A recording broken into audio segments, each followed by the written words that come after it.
Welcome back to ThreadWatch. Have you been keeping up? Alright, here's one that happened to me, but I never tell it cause it's very unexplainable and people always just say I'm lying or was high or something. Be me. Living with my then girlfriend in a tiny little place above this old couple's garage, the fact that it's on second story comes up later. Sitting on couch watching TV with girlfriend. Don't remember what we were watching or doing before that. I realize now looking back on it that I was in a kind of mental haze, like when you're in a dream and you don't question how you got where you are, you just go along with it like your brain is in compliance mode. My girlfriend starts asking me questions, but the whole time she's looking forward and the TV with a really serious, annoyed look on her face. It's really weird cause she was an airhead and never serious or angry about anything. I don't remember all the questions, but some were pretty random, like, what's your name? It's Anon, I'm your boyfriend, remember, we lived together. I kept trying to laugh awkwardly to lighten the mood. She's like, your full name? What is it? I tell her and she keeps going on like that. Really weird questions. Have you ever broken your bones? How many? Do they ever break by themselves? Lolwhat.jpg. Can you see well in the dark? What do you use your eyes for? For some reason I just kept answering, like I can't really explain it, but I just didn't think to question her. Not like I was scared of her, but more like when you feel too awkward to not go along with the situation, like when somebody mumbles something and you say what? Then they mumble again and eventually you just say, yeah, cause it's too awkward to ask them to repeat themselves again. Some of the questions didn't make sense at all or were grammatically incorrect and made them sound like she was speaking English as a second language or was reading them off a page or something. She's English, by the way.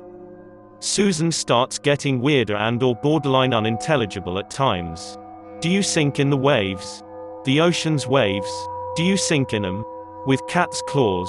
Can you cat's claws? Do you love sound? Eventually I get up and say, I'm gonna go get some more chips from the kitchen, you want anything? She keeps looking forward and goes, no, sit. I look at the kitchen, it's normally really close, remember this is a Susan T. little apartment and everything is about 5 steps from everything else. It looks like the kitchen is about 5 miles away.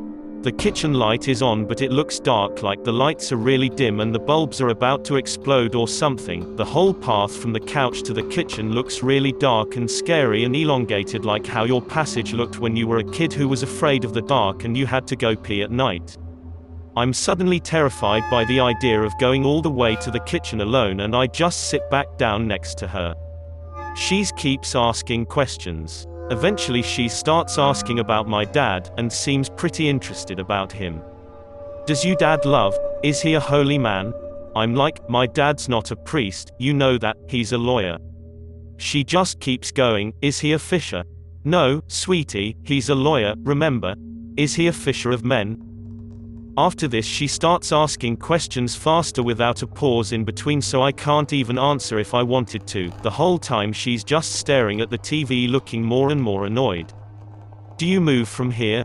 Do you eat fish? Is your hand on fire? Does fire hurt you? As I'm sitting there wondering what the Susan I do now, there's a knock at the door. I'm so Susaning relieved, I just want this conversation to be over and I'm starting to feel a bit more lucid. I'm starting to wonder what's going on with her. I go answer the door. I pull open the door and my friend is there. Hey Anon, ready to go? The moment I see my friend the fog is completely lifted and I'm completely aware of where I am and how Susaning strange this conversation has been so far. My friend was coming over to pick me up to go to the pool hall and have some beers because my GF was spending the night at her parents' house out of town. I take a few steps back to look around the corner at the TV and couch. My GF is gone. I start walking towards the couch. My friend's just standing there like, bro, WTF. I'm standing there looking at the couch like I'm expected to see her hiding behind it or something. The TV is off. Faint movement outside window that's near the couch catches my attention. I put my face against the glass and look down. Can't see Susan cause the lamp is on and it's dark outside, so I'm just looking at my own pale Susaning face. Turn off lamp. Look out again. Look down at garden. Nothing. Notice more movement higher up, at eye level. I looked down at first because we're on the second story, so I was instinctively looking for something on the ground level. I noticed something floating across the street, almost already at the trees. I live across from a little wooded area, not an actual forest or anything, think more like Central Park in New York, just a little bit of bushes and trees to help the city breathe, but it does eventually fade into a few open fields and eventually an actual forest. MFW, I can see a figure floating into the tree line. It looks like a silhouette of a thin but wiry, muscular sort of man. He's got no wings or anything, he's just floating away. He might have had more features, but it's twilight and the light's pretty faded at this point, so it's pretty hard to see him in great detail. The worst part was that he was holding a woman by the hair in his right hand. She was dangling there like a dead body. Dressed like my GF, or whatever the Susan was sitting next to me. Last part. The woman's body is turned towards me. Mouth is agape and the expression on the face looks like somebody who's been getting the fingernails pulled off for the past few days. At first I think she has huge black eyes. MFW, she actually has no eyes at all. That's when I notice the body looks sort of flat. Closest thing I can compare it to is like a hyper-realistic blow-up doll that's been deflated. I didn't realize it at first, I only saw it for like 2 to 3 seconds, but now looking back on it I think it honestly looked like a Susaning human suit. I try not to think about it too much cause it really makes me anxious, but I really feel like that floating thing was wearing her like a suit, and when it was done it just carried her away, holding her the way you'd hold a jacket when it gets too hot and you have to take it off. I called my GF like 5 minutes later and she was fine, never had anything happen to her the whole time she was with her parents. My friend didn't see anything, but he seems like he actually believes some parts of my story just because of how scared he said I looked after I pulled my face away from the window. Everybody just says I was high or something, but I don't do drugs, never have, and I hadn't had any alcohol that night. I was waiting for my friend to arrive and we were gonna go out and drink. Forgot to mention that the logistics never made sense to me because there's no way that thing could have fit inside a body as small as my girlfriend's, although that whole sequence of events was so murky that I could have been sitting next to an elephant and maybe I thought it was my girlfriend. This may be a little underwhelming, but it spooked the Susan out of me at the time, so I'm going to post it. Be me. Living down a dirt road in the wilderness of New Zealand. When I say wilderness, I mean wilderness. Miles and miles of untouched bush. We lived miles from the nearest small town. Have a large plot of land, and all that's on it are wild boars. Mom always warns me to be careful when I go out hiking because there are still Maori traps way out there, spike pits and such. Walking to pick up the mail. Good mile walk down a heavily hilled road. Halfway through I heard distant music. It sounds like circus music.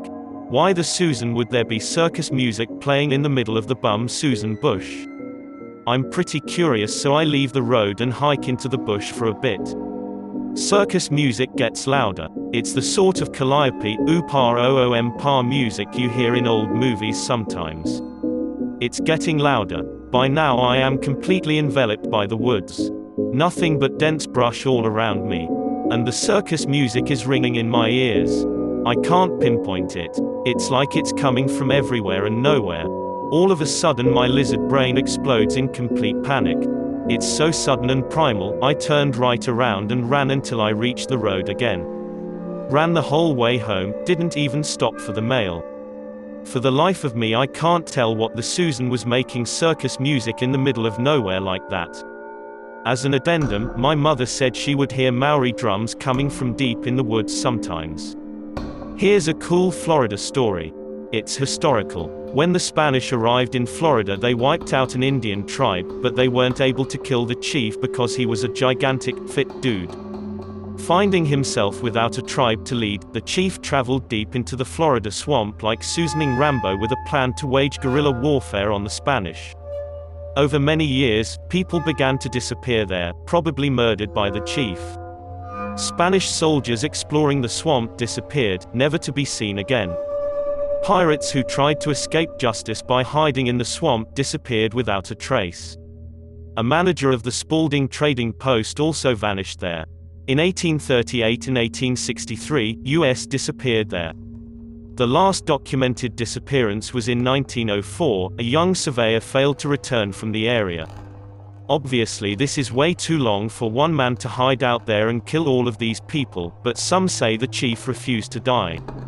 He hides out there to this day, revenge for his tribe on anyone who travels through his swamp. The Spanish also massacred the French settlers when they arrived. These guys were brutal. They took a French Huguenot monk, a kind of Protestant monk, and tied him to a tree and tortured the poor guy until he died. Now, in several online directories of haunted places, there are references made to a glowing figure who appears on a densely wooded street called Gobbler Road. Pic related. Thanks for watching, see you on the boards.